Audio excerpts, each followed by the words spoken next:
And welcome to Cablevision's Meet the Leaders program. I'm David Smith. We are switching gears. We're heading from Westport in the 136th District up the road to Orange. And First Selectman James Zeoli is joining us. He's a Republican First Selectman. It's great to have you with us. Welcome, good morning. Mr. Good to be here. Mr. Selectman. It's nice to have you along with us today on Meet the Leaders. Thank you. You've got a busy time in Orange. There's always things happening there, that's for sure. As you take a look at the new priorities heading toward 2008, what are you seeing as major concerns that you have? Concerns. Our biggest concern as we head into the budget process is energy is one of my biggest concerns. It's a big driver in everybody's home expenses, and if you think about that on the municipal level, with 16 or 18 buildings that the town of Orange has and operates, excluding the school system as well, between electricity and heat and all that is a very major concern with these rising costs. We did join into a consortium with CCM, Connecticut Conference of Municipalities, and we're locked in on the purchasing of our electric, and we do bid our price out, and we have relatively good prices for our oil and gas for the town. But nonetheless, those costs just keep driving. And on the volume that we consume, we need to constantly watch those costs and constantly watch the consumption of it and make sure that everything is being done properly. Our library commission has just come up with some energy saving measures that, working hand in hand with the UI, it's over $30,000, and United Illuminating came up with almost half of that for these cost energy efficient savings measures for the town, and that was a welcome help for us to receive. That's very exciting. So have you got a committee that's working on this, researching the town buildings and so forth to ascertain where you can make some savings? We're looking into also into some solar voltaics, harnessing the sun energy and turning it into some electricity. We've looked at a project that was done down here in Westport, on the Westport Firehouse, I believe. They're working on one, and other communities around are looking into this. Our neighbors in Woodbridge are also looking into this, and we need to look at other opportunities out there to where initial costs may be high, but in the long run it's a benefit for our residents now and in generations to come. We need to be aware of the earth and what condition we're gonna leave it in for the future. Well, with the rising costs of everything, the payback becomes quicker and quicker on those investments, absolutely doesn't it? it? Yeah, it absolutely does. What goes from a 10 or 12 year payback all of a sudden can drop to 6 or 7 years, which makes it very very appealing. Very exciting, and virtually no maintenance on most of those things too, which leads to more savings.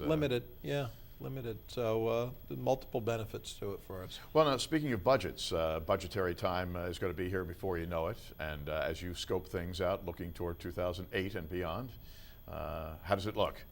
Nobody likes to see raises in taxes, but no, that's not real world not to expect it. And we need to work as hard as we can at that, because we just had to do the first year of a 5-year phase-in. We had to go through the reevaluation process as state mandated, and we did opt to phase it in over 5 years, but if you don't keep the budgetary expenses under control, that'll affect each year of that phase-in as more and more is needed.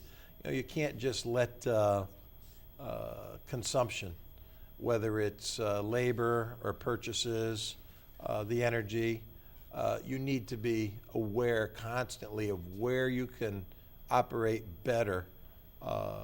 As some people say, do more with less, and look at opportunities for purchases and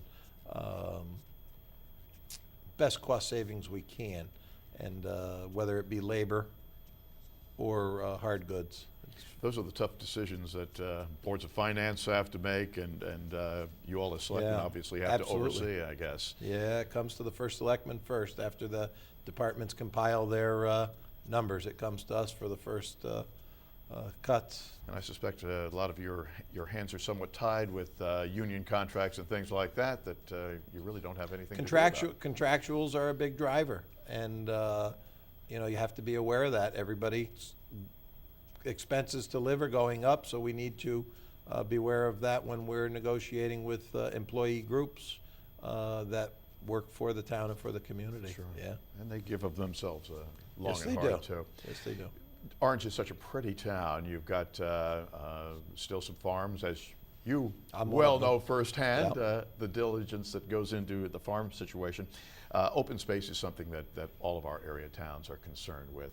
How are you all doing in Orange with maintaining that open space? Well, the town of Orange was very active. I was criticized for an open space purchase that we did just this year. And we were fortunate. We received a state open space watershed grant for $500,000 as part of that purchase. Out of 41 grants that were awarded by the state DEP, there were 6, I believe, that were $500,000. That was the maximum that any one community received. Well done. And we were one of those 6. That was quite gratifying, and it's a beautiful piece of property that has extensive frontage on both Tyler City Road and Lambert Road, and it's just below the town hall, so it helps retain some of the openness and more suburban feel of our community. An Orange character that people Orange are used character. to. Right? And we're continuing beyond that. We've been approached by some property owners in town that a few months ago weren't interested. And now, as they do some of their estate planning and expenses and all, they would like to see these views and vistas preserved for people of the community, and allows them to do their planning for the future of themselves and their families. So we're looking into that now too. Well, that's very exciting, and to maintain the character of a town like that with the pressures that there are from all sorts of Yes. commercial interests is very Sure. difficult to do. Development values in Orange are still very high, where real estate has slumped in some areas. Prices in Orange are still rather strong. Yeah. Well, speaking of that sort of thing, the economic development continues, Yes. and you've been seeing an influx of new retailers and so forth to the town, haven't you? We are. We're very fortunate. We landed a LL Bean outlet store in Orange, and that store brings in so much merchandise, and every day it's changing merchandise, and it's very exciting to get a name like that to come to land in Orange. They're just up from the Milford Mall. They wanted to be nearby, but not quite in. And they're anchored with, a Talbot's and Trader Joe's and Bertucci's, all in that plaza. And it's a great base there, and that is feeding the whole development of the Post Road. Yeah, we have some empty store space on our Post Road, and we're welcoming anybody out there who's watching who would be interested in locating in Orange with the right fit. And we have good professional development space being done there. We have a beautiful complex just about ready for tenants. Brookside Commons is developed. It's retail first floor boutique space and professional space overhead. It's a beautiful complex on Indian River Road, right by the Christmas tree shops in that vicinity. Right. And right directly across from that, we welcome the Field Brothers development, who I believe are based right here in Norwalk, have purchased a 24-acre site that they're planning on developing as mixed use, part professional, part commercial other than that. And we're very excited about having them in the town of Orange. They took a piece of property that was farm property that fell on hard times, and they're going to bring it up and on the tax rolls, and that is a benefit to the Fields family, but certainly to the town of Orange, and we're very excited about that. Well, to that end, of course, Stu Leonard's has been trying to put a new Stu Leonard's into Orange for a long time. Where does that stand as far as you're concerned? Stu Leonard's is actually adjoins the piece of property that the Fields family purchased, and it's in court, has been in court. A Judge Nadeau felt that there were some merits of a neighborhood group that has brought lawsuit against that site, and when that is completed in the courts, Stu Leonard's will have to make their decision as to whatever corrections may be deemed required by the courts or not. And they will probably break ground then up there on that, on Marsh Hill for that site. They did do a beautiful job with a store up in Newington. They refurbed there, but that was on the Berlin Pike, right in the commercial area. It was an existing Caldors that they had refurbed.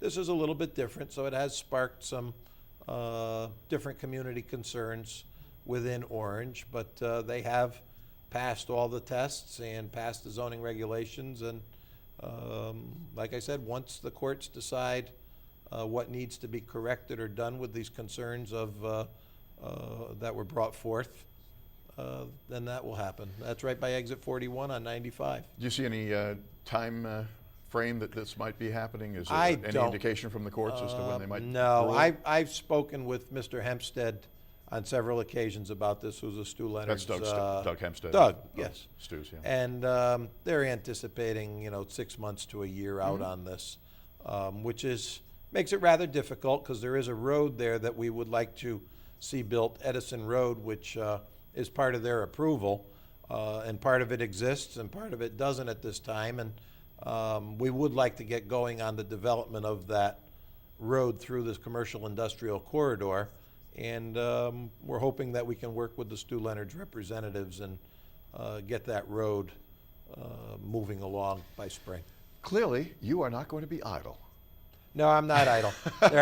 There are so many things going on and so many different groups working on good projects in town, whether it's with the arts or the sciences. Yale University made a large purchase that it adjoins both West Haven and Orange for $109 million. That's great. Part of that is a pledge of science in the schools.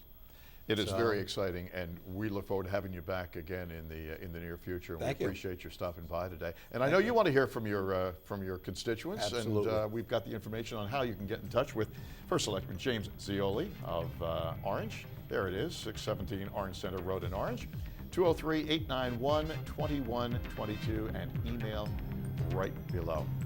Hey, thank you so much for being with us. Thank you for having me. It has been great. And, pleasure. Stay warm. We got some It's a little chilly out there. Chilly weather It is a little coming chilly. on with winter time. Well, it happens. Yeah, it sure does, and that's what it's all about. That's the wonder of New England. There's no question. There goes our snow budget. Listen, we want to thank Representative Joe Mioli and First Selectman James Zeoli of Orange for joining us on Meet the Leaders this go-round. And we want to remind you, we are here with you on Cablevision, never on Phone Company TV. And if you have any comments or questions, send your email in.